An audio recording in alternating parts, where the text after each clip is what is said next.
So as a physical therapist, I think I have kind of a unique perspective on being able to describe what sports muscle technology is. And we kind of have to go back a little bit to where it came from.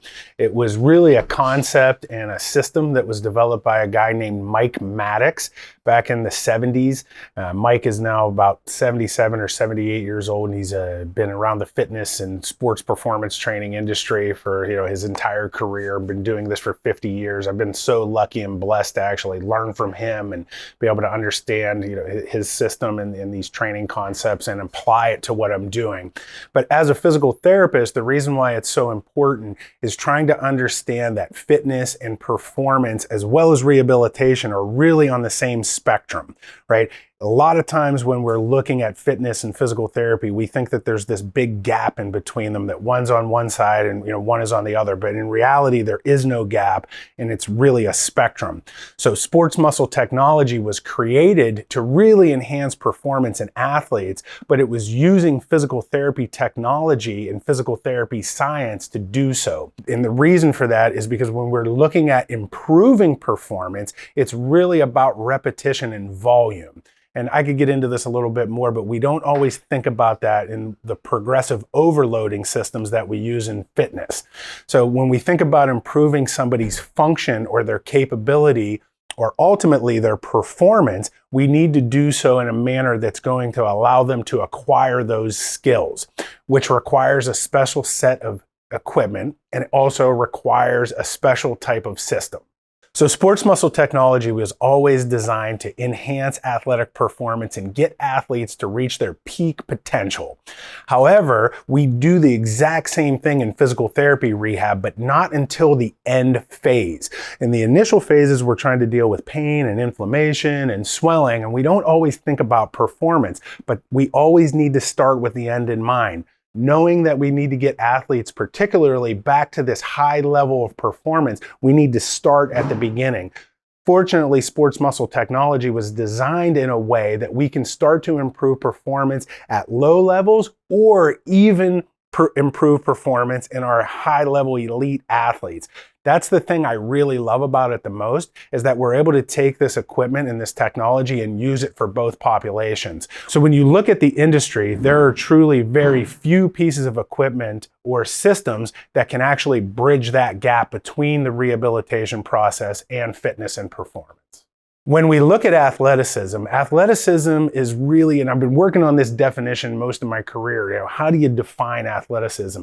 Is it coordination? Is it speed? Is it power? Is it strength? And it's really a combination of everything. What real athleticism is about is moving your body in space in a coordinated manner. So when we think about moving in an athletic way, it is what we would consider very proactive. And a lot of these systems today are looking at putting people into reactive situations where they have to balance or control or stiffen their body to the point where they literally can't move, which is the opposite of being athletic. Being athletic is all about being able to move your body and have control of it and do what you want to do while you're moving in space.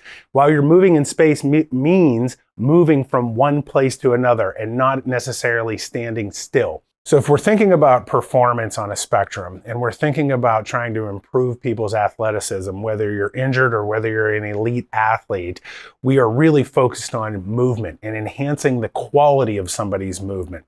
With that, we have to be much more careful and detailed with what we're doing, and literally we have to approach it from a completely different paradigm. With progressive overload, we're increasing the resistance, we're increasing the fatigue, and often we're also increasing the speed.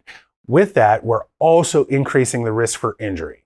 So evaluation-based protocols were adopted in physical therapy back in the late 80s and early 1990s when we realized that we can't rehab everybody the exact same way.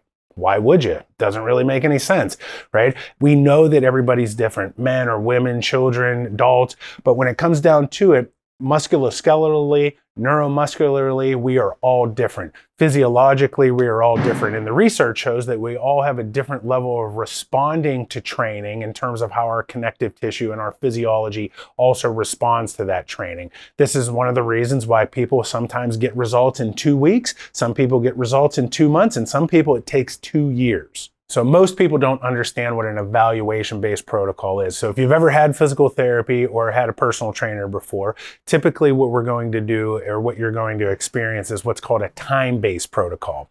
So a time-based protocol is when you go, hey, we're going to do this at 1 week and 10 days and 2 weeks and 4 weeks.